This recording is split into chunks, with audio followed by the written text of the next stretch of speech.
사도행전 27장, 28장을 배경으로 끝까지 전하자 하는 말씀입니다. 드디어 이제 사도행전이 끝납니다. 과정을 쭉 살펴보니까 여러 명의 인물이 등장해요. 베드로도 나왔고 후반부에는 바울 얘기가 나왔고, 그건 역사적으로 보면은 사도행전을 기록한 누가가 바울하고 같이 다녔기 때문에 베드로 얘기는 중단됐고 바울 얘기가 기록으로 남게 됐던 것이죠.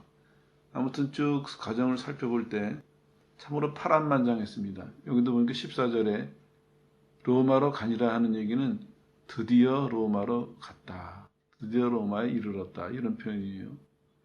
이제 우리가 눈여겨봐야 될 것은 뭐냐면은 이 사람들이 많은 일을 겪어요. 베드로는 베드로대로, 바울은 바울대로. 대표적인 것을 보면 환경, 또 법, 사람들의 감정들, 여러 가지를 통해 가지고 반대도 받기도 하고 환영받기도 하고 많은 일들을 겪거든요. 근데 중요한 거는 하나님께서 그들에게 가라고 명령을 하셨기 때문에 하나님께서 끝까지 이들을 인도하셨다는 것입니다. 사도 바울도 오래전부터 이 얘기를 했어요. 이 날짜로 따진다면 3년 전에도 벌써 로마서를 쓸 때 내가 로마에 가서 전하기로 원한다 부탁한 것처럼 여러 번 로마에 가기를 말했었거든요. 왜냐하면 예수님께서 그렇게 명령하셨으니까. 근데 예수님이 그 명령을 다 지킬 수 있도록 계속 이들을 인도하셨습니다. 어떤 일을 겪어도 쭉 인도하셔가지고 결국엔 이제 로마에 가서 전하게 되는 이런 마감을 하게 될 것인데, 먼저 우리가 생각하고 지나가야 될 것이 뭐냐면은 하나님의 섭리를 보자 하는 것입니다. 성경은 우리에게 그걸 말하고 있어요. 사실은 이겁니다. 예수님이 이들에게 명령하셨고 그 명령을 다 지킬 수 있도록 끝까지 인도하시고 역사하셨다. 이게 사실이에요. 이 사실을 기초로 우리가 배워야 될 교훈은, 그러면 우리는 매 순간 하나님의 섭리를 보도록 힘써야 되겠다, 이 점입니다. 왜 이 말씀을 드리냐면 지금도 그렇고 앞으로 이제 살펴볼 구원의 여정에서도 필요한 건데, 신앙생활 하다 보니까 간단한 차이인데 여기서 큰 결과가 달라져요. 뭐냐면은 어떤 사람은 똑같이 겪어요, 다. 이 사람들처럼 이런 일 저런 일 겪는데 어떤 사람은 그 겪는 거기에 집착을 해요. 내가 무슨 일을 당했다, 무슨 일을 겪었다, 이랬다 저랬다, 이렇게 집착하거든요. 근데 어떤 사람은 거기서 하나님의 섭리를 봐요. 결과는 달라지는 것입니다. 아무리 내가 정신 차리고 하더라도 내가 지금 당한 일을 붙들고 있는 사람은 그냥 그 소용돌이 속에서 다니다가 끝나고 나면은 한 겁이 지나갔다, 더 이상 얻는 건 없어요. 물론 이제 이렇게 변명할 수는 있어요. 그러면서도 뭐 경험하는 것도 많고 깨닫는 것도 많았다, 좋아요. 근데 성경이 말하는 것은 그 이상을 얘기하고 있습니다. 이 사람들의 발걸음을 쭉 살펴보면은 구약도 신약도 마찬가지예요. 하나님은 하나님의 백성들에게 하나님의 섭리를 보기를 원하셨어요. 그러니까 시간이 지나가면서 신앙생활도 하나님의 섭리를 볼 수 있는 태도가 되어야 됩니다. 그러다 보면은 내가 환경이나 내 주변의 모든 조건들이 늘 요동해요. 이 바울도 지금 거의 30년가량을 전도하는데 역시 똑같아요. 앞으로도 로마로 가지만 많은 일들이 기다리고 있거든요. 근데 어떻게 그때마다 잘 처리하고 넘어갔느냐? 그건 바로 이 점입니다. 하나님의 섭리를 받습니다. 그러니까 30년 지났는데도 또 이 문제네, 30년 지났는데도 또 핍박을 받네, 이게 아니라 30년 지나면서 어떤 순간에서도 하나님의 섭리를 볼 수 있는 사람으로 성장해야 된다는 것이죠. 그러면은 그 사람은 보이지 않는 열매를 쭉 맺어갈 수가 있어요. 근데 이제 그렇지 않는 사람은 어떤 말을 하냐면은 내가 예수 믿은 지 30년 지났는데, 은혜 받은 지 30년 지났는데 왜 또 이런 시험이 오고, 왜 또 이런 어려움이 오고, 왜 또 이런 고난이 오고, 이렇게 생각이 달라지는 것이거든요. 사도행전을 끝내면서 제일 먼저 말씀드리고 싶은 것이 이것입니다. 하나님의 섭리를 봐야 된다. 오늘 이 두 장의 얘기도 마찬가지입니다. 하나님의 섭리를 보는 사람은 이 사건을 달리 해석할 것입니다. 다르게 이해하고 다르게 해석해야 다르게 반응할 수 있거든요. 안 그러면 그냥 우리가 하던 대로 거기를 못 벗어난다는 것이죠. 그 점을 참고하고 몇 가지 이제 말씀드릴게요. 첫 번째는 이제 항해하는 문제인데요. 이거 끝까지 그 설명 좀 더 드릴게요. 끝까지 전하자 하는 얘기에서 끝까지는 시간적인 의미입니다. 시간이 다 될 때까지 전하자. 사도 바울은 전하고 다니다가 나중에 로마에 갇혔어요. 감옥에. 그럼 이제 사람 감정으로 생각하기는 이제는 끝인가 보다. 낙담하는 사람도 있을 것이고 좌절하거나 포기하는 사람도 있을 것이고 이렇게 반응하기가 쉬운데 이 바울 같은 경우 나이도 먹었고 내 지금 형편이 감옥에도 갇혔고 이제 은퇴하나 보다 이렇게 생각할지 모르겠지만 아니에요. 아직 멀었어요. 61년도쯤 로마에 도착해가지고 68년도쯤 순교를 해요. 이것도 참 재밌는 일이에요. 로마에 가기를 로마 했거든요. 가가지고 이제 보통 사람들 같으면 죽으러 왔으니까 죽자 할 텐데 그러지 않았습니다. 죽는 시간까지 끝까지 충성을 했습니다. 그래서 61년쯤 갔다가 2년간 감옥에 갇혀 있어요. 이따가 감옥 설명드릴게요. 그러면서 옥중서신 4개를 써요. 에베소서, 골로새서, 빌레몬서, 빌립서. 옥중서신 4개 쓰고 63년쯤에 풀려나요. 그래가지고 디모데 전서랑 디도서를 쓰면서 스페인을 전도하러 갔다 와요. 그 다음에 다시 또 잡혀가요. 다시 잡히고 67년경쯤 잡혔죠. 그 다음에 잡혀있는 동안에 감옥에서 디모데 후서를 쓰고 68년쯤에 순교를 해요. 이걸 일부러 설명드리는 이유가 이 사람은 자기가 끝이 죽을 줄 알았어요. 뭐 한경도 그랬지만 은혜 받을 때 예수님이 맨 처음에 그러셨거든요. 그리고 쭉 달려왔어요. 우리가 살펴본 것처럼 사도행전 마지막 부분에 많은 사람들이 말리는데 끝까지 왔어요. 그러면 이 사람 생각에는 죽으면 되는구나. 죽는 일만 남았구나. 이렇게 생각하기 쉽거든요. 근데 역사를 보니까 안 그렇더라고요. 또 일이 있고 거기서 성경을 몇 권, 7권가량을 썼어요. 그리고 스페인을 가서 전도하러 갔다 오고. 이게 끝까지입니다. 여러분들도 이렇게 생각하세요. 졸업은 죽는 시간이다. 미리 은퇴하고 미리 졸업하고 그 다음에 나머지 좀 어떻게 해야겠다 이렇게 생각하시지 말고 은퇴도 마찬가지입니다.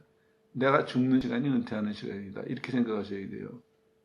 그러니까 결국에 무슨 얘기냐면은 예수님 앞에 가는 시간이 내가 졸업하는 시간이다 생각하시고 그때까지는 학생처럼 직장인처럼 성실하게 끝까지 하나님의 부르심을 따라가는 그런 사람들이 되자 하는 말씀입니다. 항해하는 걸 좀 살펴보죠. 배를 타고 로마로 가야 돼요. 먼 길이거든요. 그때 일기도 별로 좋지 않았어요. 그런데 한번 생각을 해보세요. 배에는 우선 이제 뱃사람들이 있겠죠. 선장 이하에 배에서 일하는 사람들. 그 다음에 그 배에다가 자기 물건을 싣고 가는 화주가 있었어요, 이제. 그 다음에 일반적으로 여행하는 사람들이 있었고, 그리고 죄수들을 호송하는 로마 군인들이 있었고, 그리고 이제 끄트머리에 사도 바울과 같이 로마에 가서 재판을 받아야 될 죄수들이 있었어요. 이 다양한 사람들이 탔어요. 여러분 생각에 이 항해를 누가 이끌고 가겠습니까? 상황으로 본다면 처음엔 선장이겠죠. 그 사람이 이제 잘 아니까. 두 번째로는 로마 군인이겠죠. 권세가 있으니까. 세 번째로는 물건을 실은 화주들이 이제 좀 힘 좀 쓰겠죠. 이런 식으로 따져보면 사도 바울한테는 발언권이 없어요.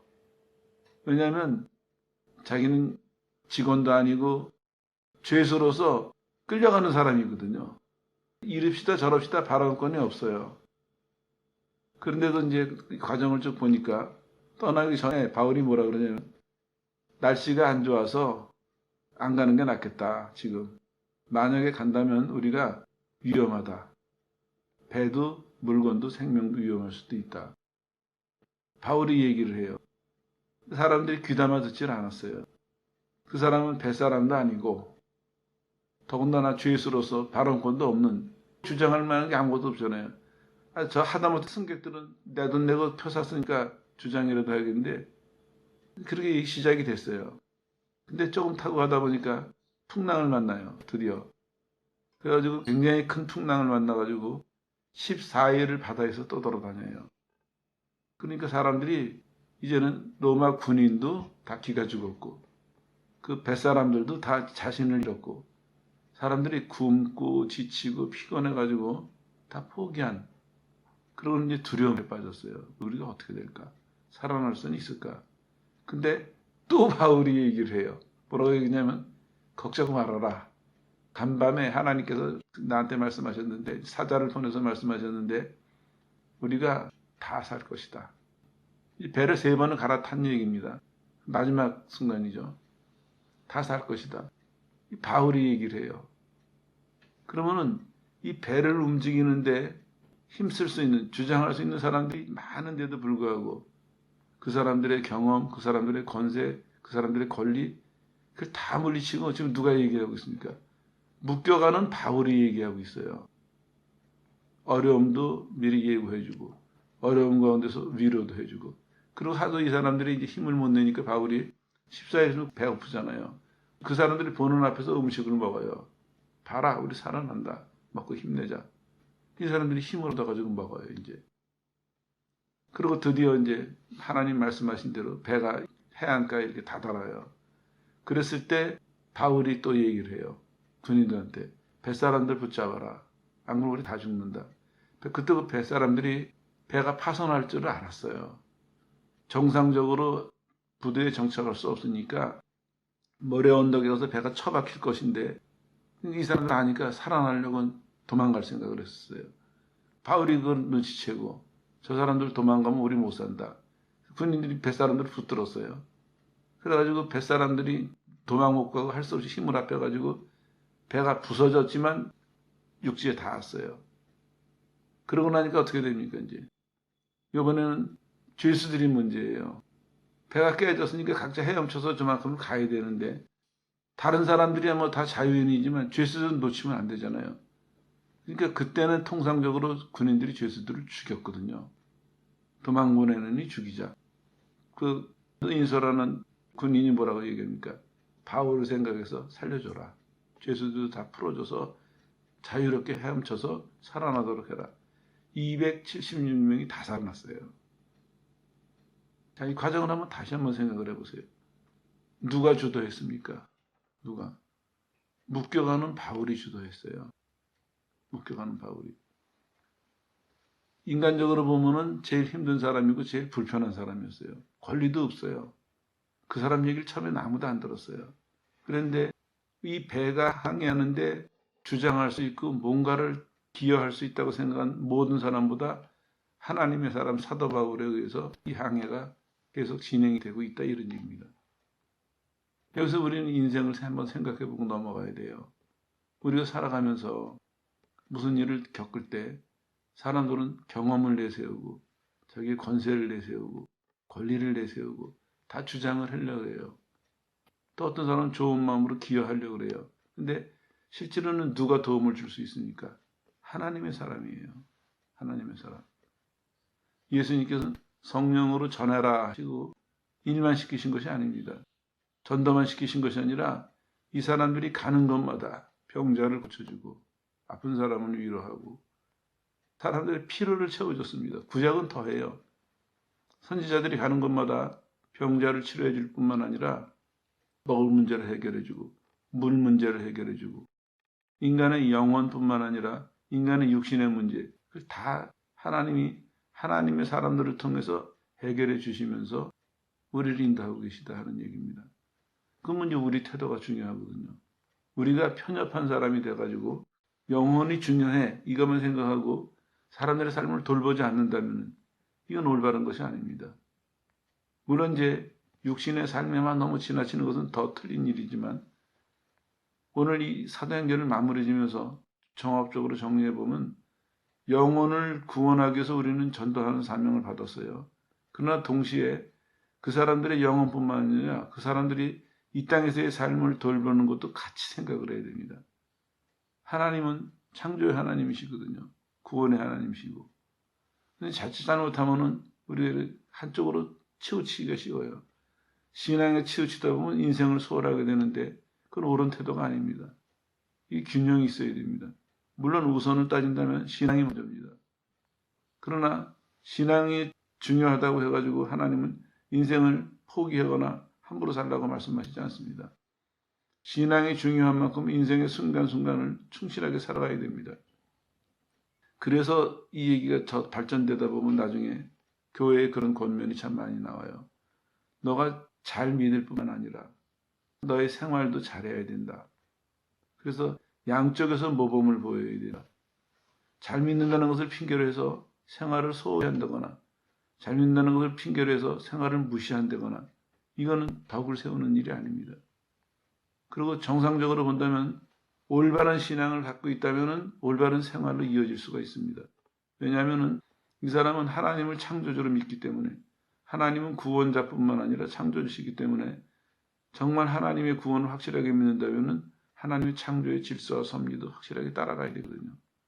그러려면 우리 인생사도 충실하게 할 수밖에 없습니다.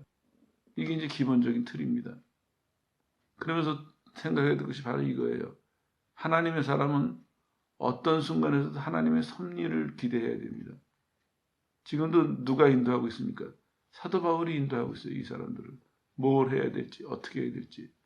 다른 사람들의 얘기는 다 주장할 수는 있었어요. 그러나 이 사람들의 항해에 도움이 안 됐어요.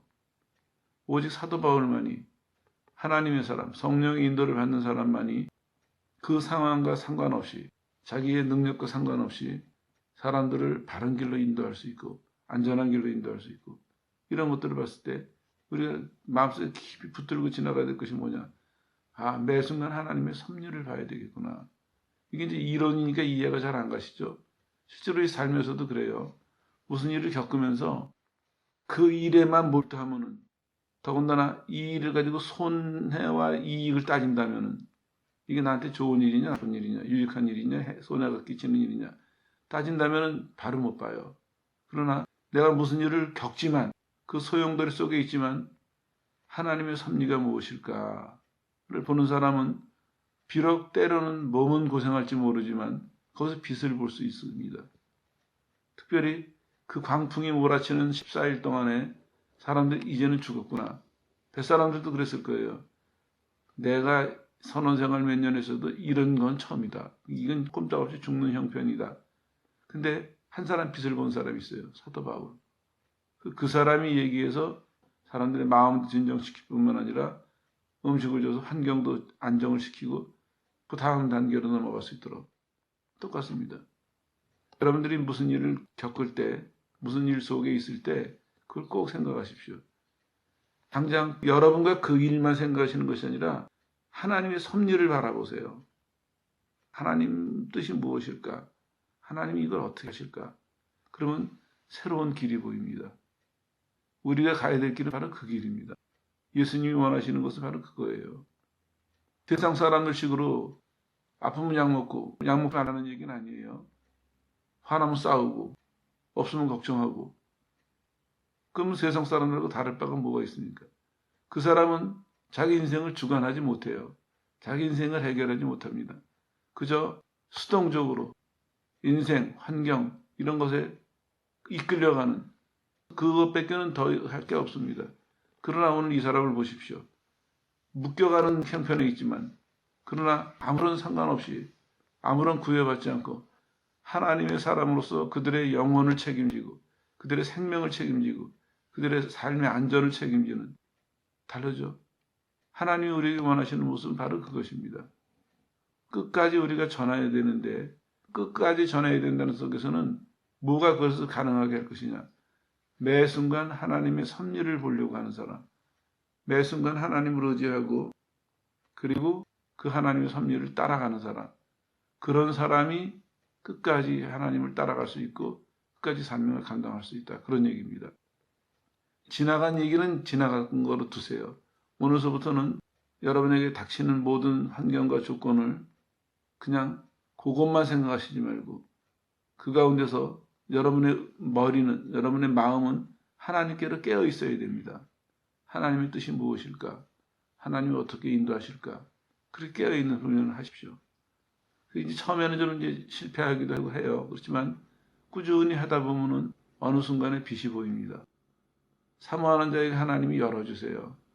그래서 하나님의 사람들의 특징 중에 하나가 뭐냐면 시대가 다 환경과 조건에 흔들릴 때, 구약과 신약 어디를 살펴보셔도 마찬가지입니다. 환경과 조건에, 인간의 감정에 흔들릴 때 하나님의 사람들만이 길을 볼 수 있었습니다. 때로는 그 사람들이 다 저쪽으로 가는데 왜 이쪽으로 몇 사람이 갈 수 있었냐? 바로 이유가 그것입니다. 하나님의 빛을 본 사람들, 하나님의 섭리를 바라보고 의지하고 따라가는 사람들, 그 사람들은 어떠한 상황과 조건에서도 길을 잃지 않습니다. 그 길이 좀 힘들고 어려워 보여도 결국엔 하나님께서 뜻하신 바를 이루고 크게 칭찬을 듣게 될 것이거든요. 그러나 그렇지 않은 사람들은 결국에는 감정에, 분위기에, 환경에, 조건에 붙잡혀가지고 본인은 그 안에서 헤쳐나간다고 생각하지만 아니에요. 실은 그 안에 붙잡혀가지고 같이 거기서 소용돌이를 겪다가 같이 망하는, 아무 결과도 못 얻는, 이거밖에는 기대할 것이 없다는 것입니다. 끝까지 가는데요. 첫 번째로 하셔야 될 것이 섭리에 깨어 있으십시오. 섭리에. 그래서 한번 이제 실천을 해보세요. 그러면 이거구나 깨닫게 될 거예요. 예전에는 내가 생각하는 대로, 배운 대로, 또 남들이 하는 대로, 아니면 내 감정대로 반응했지만 이제는 무슨 일을 겪더라도 하나님의 섭리를 바라보면서 하나님의 섭리를 기대하고 찾으려고 애쓰고 발견하면 따라가려고 노력하는 그런 삶을 살려고 시작을 해보세요. 그러면 이제 이 세계에 눈을 뜹니다. 이래서 이렇게 주님이 말씀하셨구나. 성경이 기록한 말씀이 이런 내용이구나. 넓혀나가십니다. 하나님께서는. 이게 없이 우리가 이러자 저러자 하는 얘기는 다 그냥 이론에서 더 이상 발전할 수가 없습니다. 답이 나왔죠. 왜 나는 아는데 안 될까? 왜 나는 기도하는데 안 될까? 답은 바로 그겁니다. 하나님의 섭리를 따라가지 않고 우리가 이해하고 우리가 좋다고 받아들이고 우리가 원하는, 우리가 추구하는 같은 성경을 보더라도 태도가 다릅니다. 하나님의 섭리를 따라가는 사람은 성경이, 하나님의 섭리가 우리를 이끌고 가고 있습니다. 근데 그렇지 않은 사람은 성경을 본 내 생각이, 성경을 통해서 주장하는 사람들의 주장이, 분위기가 우리를 이끌고 가고 있습니다. 이걸 벗어나야 됩니다. 성경은 뭐라고 얘기하고 있습니까? 각 사람에게 은혜를 주시거든요. 은혜를 받고 그 얘기가 서로 짝이 맞아야지 하나님이 각 사람에게 주시는 이 부분을 무시하거나 이 부분을 소홀히 하면서 우리끼리 의견이 일치가 된다고 대부분의 사람들이 동의한다고 그게 진리가 될 수는 없습니다. 사람들이 오해하고 있어요. 성경을 얘기하니까 진리라고 그러죠. 아니에요. 바른 해석이 필요해요. 물론 이것도 설명이 필요한 부분이지만 오늘 큰 주제만 말씀드리고 넘어갈게요. 바른 해석이 필요해요. 이스라엘 백성의 역사를 쭉 살펴보세요. 성경이 없었나요? 아니에요. 정기적으로 제사를 지냈어요. 차이가 무엇입니까? 하나님이 왜 하나님의 사람들을 세우세요? 바른 해석이 필요했거든요. 지금도 보십시오. 증명하고 있지 않습니까? 예수님은 끝까지 전하라고 말씀하시고 끝까지 전할 수 있도록 그 명령을 받고 따라가려고 하는 사람에게 계속해서 빛을 비춰주고 있습니다. 이런 사람이 필요하고 우리가 이런 사람이 돼야 됩니다.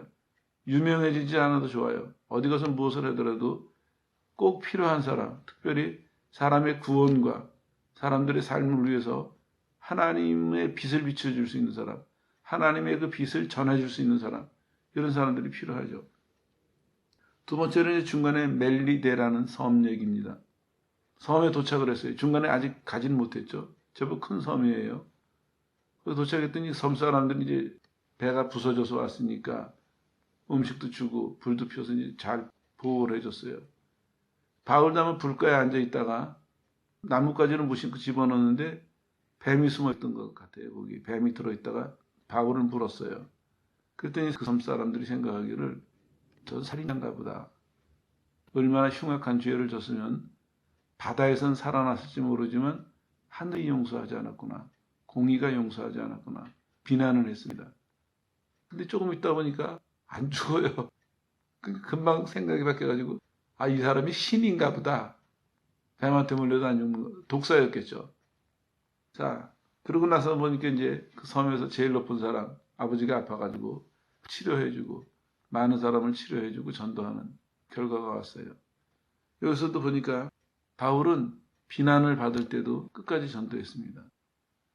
성경은 간단하게 기록하고 넘어가지만 그 사람들이 사도 바울을 봤을 때 뱀에 물리는 모습을 보면서 자기네들은 확신을 했어요.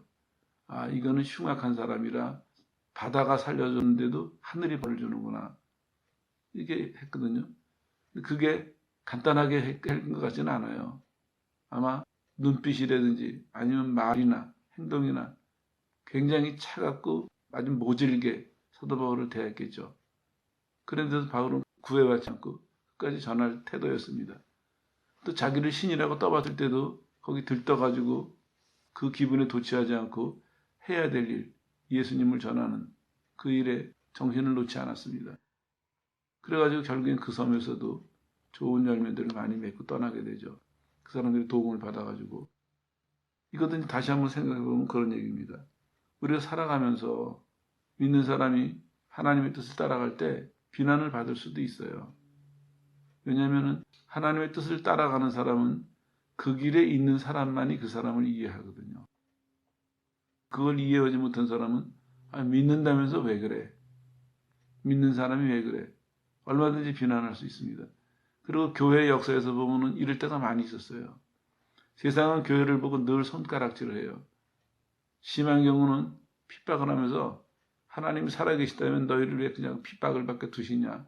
이렇게까지 교회를 공격하거든요. 그때 이제 교회가 중요한 것은 실망하고 주저앉으면 안 돼요. 화난다고 팔 걷어붙이고 싸워서도 안 돼요. 우리는 우리의 길이 있습니다.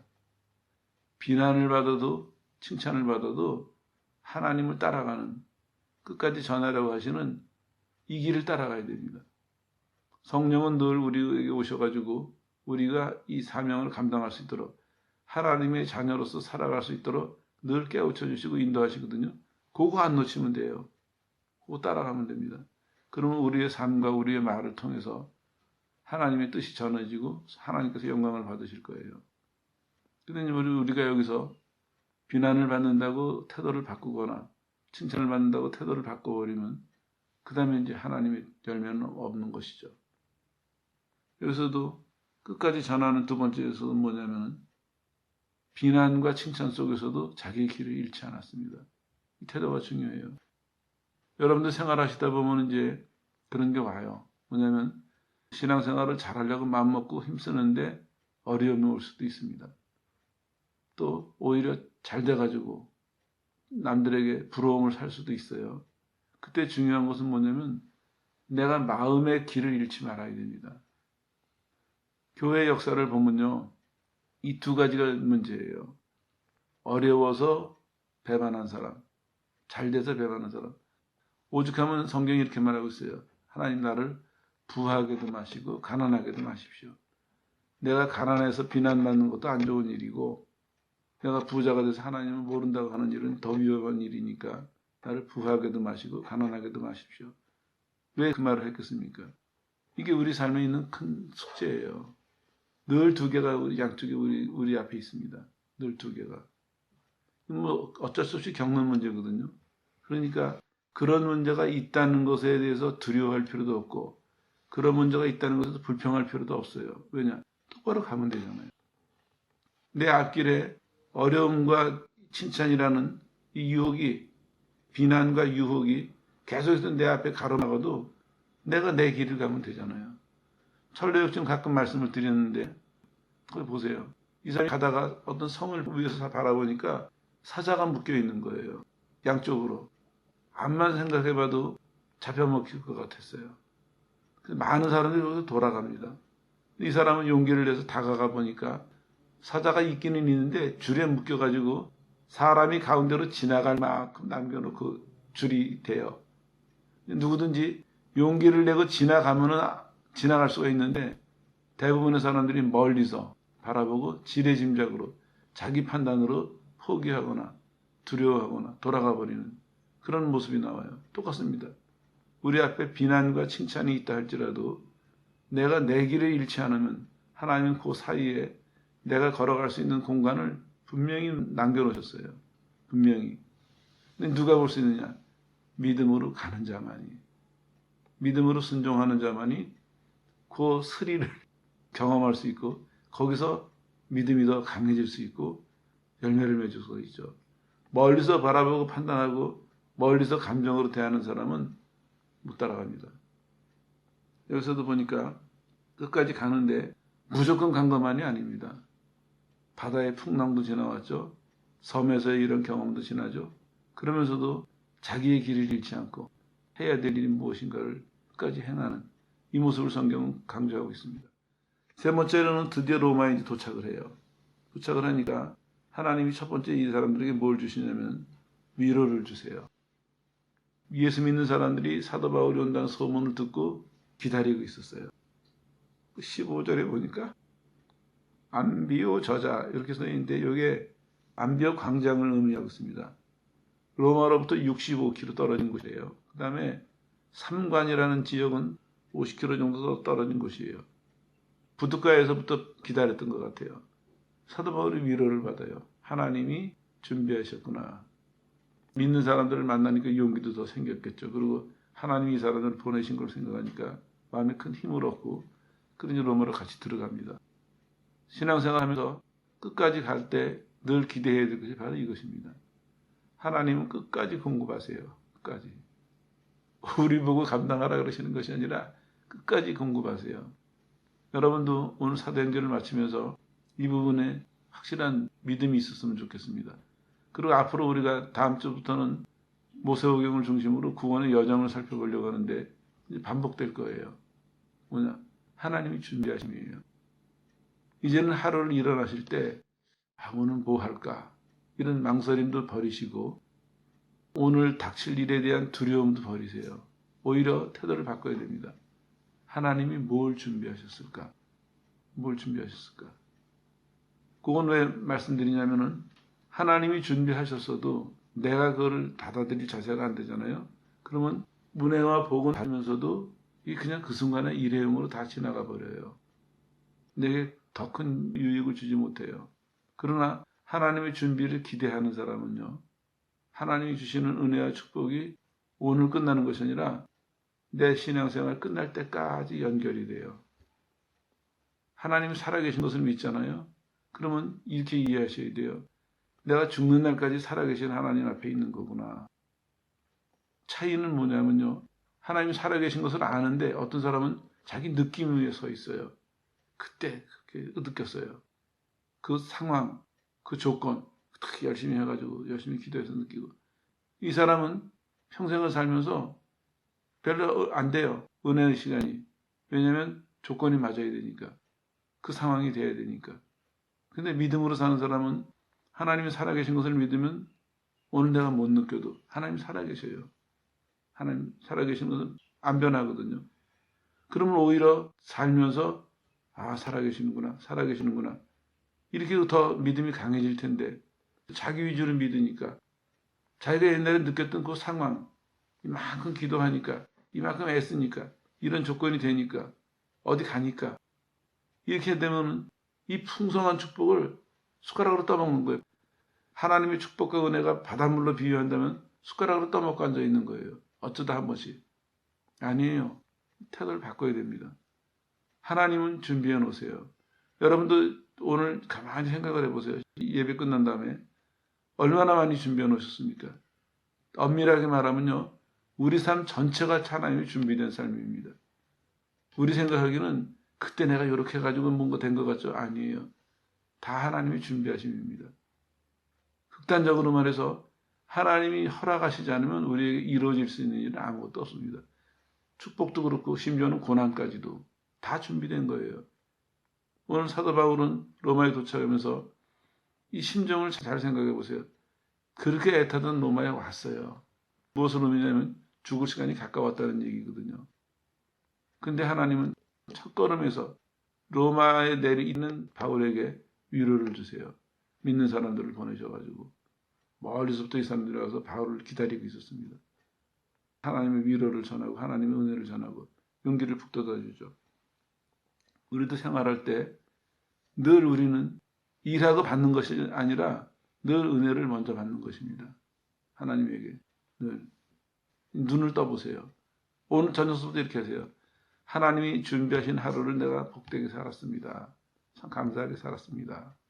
감사하시고 내일 아침에 눈을 뜨실 때 하나님이 준비하신 것을 볼 수 있고 따라갈 수 있도록 기도하십시오. 달라질 것입니다. 우리의 태도의 차이에 따라서 풍성한 것을 볼 수 있는 사람도 있고 못 보는 사람도 있거든요. 시간이 없으니까 그만 말씀드릴게요. 그 다음에 이제 감옥에 갇히는데 감옥도 재미난 감옥이에요. 바울이 세를 얻어요. 집을 하나. 그 집에서 2년간을 있게 해요. 얼마나 편리한 생활입니까? 자유롭게 성경을 씁니다. 바울이. 그리고 거기서 이제 아까 쭉 연도에 말씀드린 것처럼 사람들을 전도해요. 특별히 유대인들에게 이제 전도를 하는데 일부는 설명을 하죠. 내가 여기 온 곳은 너희들이 하도 나를 반대해가지고 내가 황제한테 호소한 거다. 설명을 하면서 계속해서 예수님에 대해서 전도를 하고 있습니다. 보니까 몇 마디로 요약을 하면 이런 얘기예요. 설명을 해요. 그 다음에 증거를 대고 그리고 설득을 해요. 그럼 하나님 나라와 예수님에 관해서 계속해서 이 얘기를 합니다. 그러니까 믿는 사람도 있고 안 믿는 사람도 있다. 성경이 이렇게 표현했는데 이건 뭐 계속 반복적인 얘기죠. 성령이 역사하시면 우리가 두 가지를 동시에 인정해야 돼요. 구원받기로 작정한 사람은 믿어요. 근데 구원받기로 작정하지 않은 사람은 안 믿어요. 그거 가지고 여러분들이 실망할 필요는 없습니다. 재미난 거 하나 설명드리고 넘어갈게요. 믿는 사람들은 수동태로 되어 있습니다. 설득을 당했다. 설득을 당해서 믿기 시작했다. 그렇게 되어 있고 안 믿는 사람들은요. 능동태로 되어 있어요. 계속 불신했다. 그러니까 자기가 자기 태도를 보면 알 수 있어요. 이거 말씀드리고 넘어가는 이유가 뭐냐면은 이거는 교육을 하거나 상담을 할 때도 눈에 보여요. 이게. 그 사람의 태도가 보여요. 자기가 자기 주장이 강하고 그 교훈에 대해서 진리에 대해서 능동적으로 나오는 사람이 있죠. 자기 주장을 내세우는 사람. 그런 사람은 대부분 안 믿어요. 학교 다니면서도 느꼈고 제가 일하면서도 느낀 것이 뭐냐면은 같은 장소에 있어요. 같은 얘기를 들어요. 그런데도 태도를 보면은 수동적으로 받아들이는 사람은 수동적이라는 게 내가 무슨 생각이 있든지 간에 그걸 내려놓고 이 말을 받아들이는 사람. 어떤 경우는 받아들이지는 못해도 들어보기라도 하자. 이런 사람은 결국에는 그걸 받아들여요. 근데 자기 거를 내세우면서 안 받아들이는 사람이 있어요. 이렇게 말하면 여기 토 달고 이렇게 말하면 이렇게 토 달고 그런 사람은 아무것도 없는 게 없어요. 말씀드리는 이유가 이거예요. 우리가 그런 사람이 되지 말자 하는 얘기고 또 하나는 그런 사람을 만났을 때 피하라 하는 얘기입니다. 학교 다닐 때부터 그런 거 많이 경험했어요. 선생님이 강의를 하고 나가면 선생님 문 열고 나가는데 일어서서 비판하는 사람들이 있어요. 그렇게 떠들어요. 학생 때도 난 이상했어요. 아니, 뭘 얼마나 안다고 저럴까. 결국에 어떤 사람은 다 졸업 못하고 가는 사람들도 많더라고요. 교인들도 똑같아요. 신앙생활하는 거 보면 하나님 앞에서 태도가 수동적인 사람들은 내 마음에 맞든지 안 맞든지 이해가 되든지 안 되든지 받아들이려고 하는 사람은 결국엔 받아들이더라고요. 준비가 아주 잘 된 사람이 있고 준비가 안 됐어도 듣는 순간에 자기를 버리는 사람. 듣는 순간에 일단 들어보자. 요 정도의 연유만 있어도 세가를 받을 수가 있거든요. 근데 그것마저도 못하는 거예요. 정확하게 말하면 그것마저도 안 하는 거예요. 아무것도 남는 건 없습니다. 첫째는 우리가 그러지 말아야 됩니다. 하나님 앞에서. 늘 수동적인 자세가 돼야 돼요. 생각해 보세요. 창조주 앞에서 우리가 내세울 게 뭐가 있습니까? 구원하신 분 앞에서 내세울 게 뭐가 있어요? 은혜 받고 신앙생활 한다는 것은 뭘 많이 알고 뭘 잘한다는 것이 아니라 경력과 업적이 아니라 내가 하나님 앞에서 어떤 태도를 늘 유지하느냐 이게 중요해요. 늘 수동적인 자세가 돼야 되거든요. 성경에도 나오잖아요. 여호와는 나의 목자시니. 양들이 목자한테 자기 주장 내세울까요? 아니에요. 목자가 인도하는 대로 매일매일. 목자는 풀을 보고 물을 보고 양들을 인도할 거거든요. 하나님이 인도하시는 대로 매일매일 수동적으로 따라가는 사람. 이게 복 있는 사람입니다. 여러분이 그런 사람이 돼야 되고 만약에 여러분들이 주의 일을 하다가 아니면 인생을 살다가 능동적인 사람을 만나면 조금 멀리 하세요. 그리고 그 사람을 대하는 지혜도 물론 필요할 텐데 앞으로 이제 좀 설명을 더 드릴게요. 일단은 피하세요. 너무 다가가지 마세요. 여러분의 힘으로 어렵습니다. 하나님은 남의 마음을 강제로 뜯고 들어가시지는 않습니다. 하나님은 계속해서 말씀하세요. 변화라고 그리고 받아들이라고 말씀하시고 계속 역사하시는데 끝까지 우리가 안 받아들이면 일부러 능동적으로 쓴 것인 겁니다. 안 받아들이면 그건 못 받아들이는 겁니다. 그거 참고하시고요. 그리고 이제 결과적으로 쭉 보면 아까 말씀드린 것처럼 이 기간 동안에도 우리가 생각할 때는 오랫동안 일했고 지쳤고 감옥에 있고 이제 끝나자 이렇게 생각하기 쉬운데 하나님은 그렇게 인도하시지 않으셨어요. 감옥에서 61년경에 도착한 사람을 68년경에 죽도록 그리고 감옥에서 성경 쓰게 하셨고 또 중간에 스페인 전도도 하게 하셨고 또 성경 쓰는 일을 마무리 짓게 하셨고 자 우리의 끝과 하나님의 끝이 다르죠. 오늘 생각하시기를 여러분이 무슨 일을 만나든지 끝이라고 정하지 마십시오. 하나님이 끝내시는 시간이 졸업하는 시간이고 하나님이 끝내시는 시간이 은퇴하는 시간이다 생각하시고 그때까지는 평생을 할 사람처럼 영원히 할 사람처럼 온 마음을 다해서 최선을 다하시길 바랍니다. 하나님은 말씀하셨어요. 처음에 시작할 때 땅끝까지 가라 말씀하셨거든요. 우리는 땅끝까지 가라고 명령하시고 그 명령을 이룰 수 있도록 계속해서 도우시는 하나님의 손길을 보면서 우리는 오늘 이 시간에 꼭 붙들고 지나가야 될 것이 있습니다. 매 순간 섭리를 봐야 되겠다. 매 순간. 예전에는 이 일이 옳은 일이냐 그런 일이냐 나한테 유익하냐 해로우냐 하고 내 식으로 이해를 봤다면 이제는 태도를 바꿔서 하나님 편에 가서 서서 매 순간 하나님의 뜻이 무엇이냐 어떤 일이든지 간에 내가 심지어는 원하지 않는 일이라도 하나님의 뜻이 무엇이냐 나는 어떻게 해야 될 것이냐 그걸 보시기 바랍니다. 그러면은 끝까지 따라가는 상 하나 받고 또 하나는 그 가운데서 올바로 행한 상 받고 상이 풍성해집니다. 하나님이 우리에게 주시는 축복은 그것입니다. 사도행전을 통해 가지고 나는 명령했고 너희가 그 명령을 따라올 수 있도록 나는 충분히 도운다.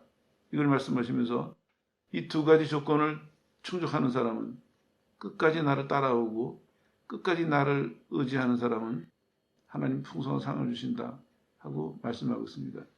얼마나 놀랍냐면요. 이 얘기는 이렇게 끝을 맺고 있습니다. 감옥에 잡혀 있지만 예수님을 계속해서 전하고 있어요. 근데 막는 사람이 없었더라. 이러고 이 얘기는 끝납니다. 사람들이 눈으로 보기에는 감옥에 갇혀 있다가 이제 죽어요. 순교를 당하는데 성경은 그렇게 평가하지 않습니다. 끝까지 막는 사람이 없었다. 어쩌면은 하나님이 이렇게 설명하실 수도 있어요. 마지막 죽는 모습을 통해서도 죽은 다음에 그 역사의 기록을 통해서도 계속해서 전하고 있다. 계속해서 우리가 듣고 있잖아요. 지금 계속해서 하나님의 말씀을 믿고 따라가는 사람들 그 사람들은 끝이 없습니다. 하나님 나 심판하러 오실 때 그때가 끝입니다. 중간에 실패한 것도 아니고 중간에 죽임을 당한 것도 아니에요. 절대로 여러분들 약한 마음 먹지 마시고 두려움만 먹지 마시고 끝은 주님이 내신다. 이걸 믿으시고 끝까지 간다는 결심을 하시고 그 다음에는 늘 겸손히 따라가십시오. 이게 사도행전의 결론입니다.